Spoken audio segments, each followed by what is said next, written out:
Welcome back to the channel, Guardians. Today we take a look at an in-depth review of the latest seasonal exotic weapon that released with Season 21, the exotic autorifle Centrifuse. TLDR, it's a very unique weapon that synergizes well with Arc builds, but can also be useful on non-Arc setups, and can intrinsically stun unstoppable champions. We will cover both PVE and PvP, and help you decide whether or not to build around the weapon and grind the catalyst. Blood, sweat and tears go into the making of these videos, so slap that like button if you do find this informative. Let's begin. So, Centrifuse is an exotic arc autorifle of the precision frame at 450 RPM archetype. This exotic perk allows it to gain charge, and when at full charge, it produces explosions and can blind targets. That's a very high level overview of the weapon, so let's break this down. Running, sliding, or continuous fire will start building up charge. At around the halfway point, the weapon on kill causes targets to explode, similar to how the chain reaction weapon perk works. When at full charge, the weapon on kill causes explosions, but also allows these explosions to blind targets surrounding the explosion. This is arc blind, meaning as long as you don't have any seasonal perks interacting with this autorifle, these explosions stun unstoppable champions in PVE endgame. Please note, this season the anti-barrier autorifle perk is selectable. Enabling it will stop the explosions from stunning unstoppable champions, so bear that in mind. The effective range, which controls the damage fall off, also increases as the weapon charges up, making it very strong in PvP, but more of that later. If you stop running or shooting, the gun starts to lose charge. Without the catalyst, or using a non-arc subclass with this exotic, this is effectively a gun and run weapon. In order to keep the charge going, you will need to keep either running or shooting to maintain the charge.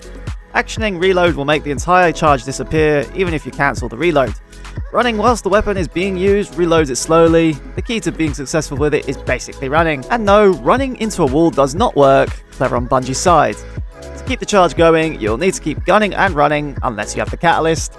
With it, this gun's performance increases tenfold.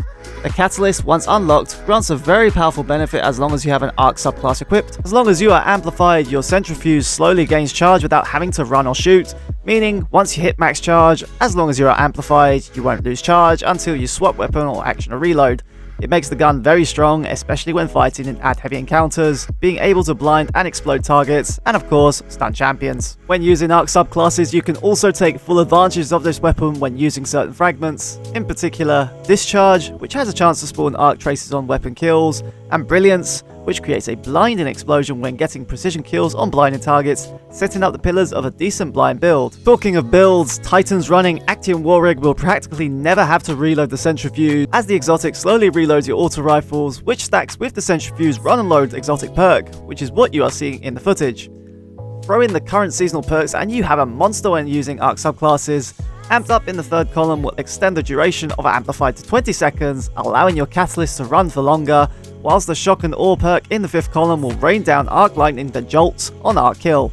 What this also means is that, if you do not have anti-barrier auto on, these jolts can stun overload champions too. These perks turn the weapon into an S tier ad clearer worthy of your exotic slot. PSA, if you are watching this after Season 21, these perks are no longer available. Are you still here? Great. Before we take a look at its performance in PvP, if you're finding this video informative, drop that like button a slap and subscribe for future content. In PvP, it might surprise you.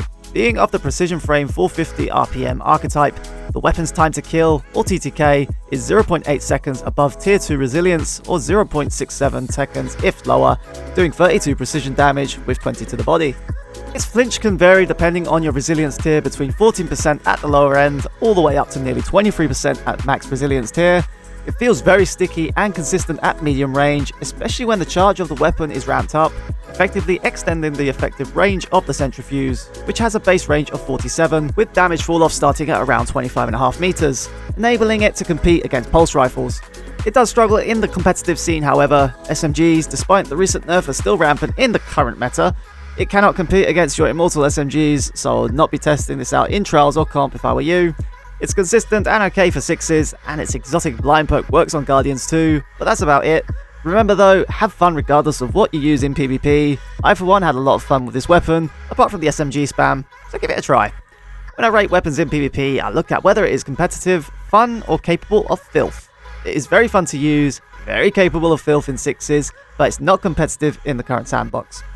This weapon is an excellent ad clearer in PvE and a decent option for casual PvP playlists. I feel a 4 out of 5 rating on the Alchemist scale is the perfect score for it. That's it for the video, peeps. Centrifuse is a fun gun, and with the current seasonal perks at hand, it is a very good option for blinding builds and ad clearing. Take it for a spin, it's worth an exotic slot. Coming up on the channel, my solo floors attempt at the new dungeon with a breakdown of each encounter, a review of the Apex Predator rocket launcher, more build videos, seasonal weapons. Gosh, lots and lots of content, people. Please slap that like button and slap for that algorithm and subscribe for future content. This was Plasma Alchemist. Your viewership is much appreciated. Until next time, see you later.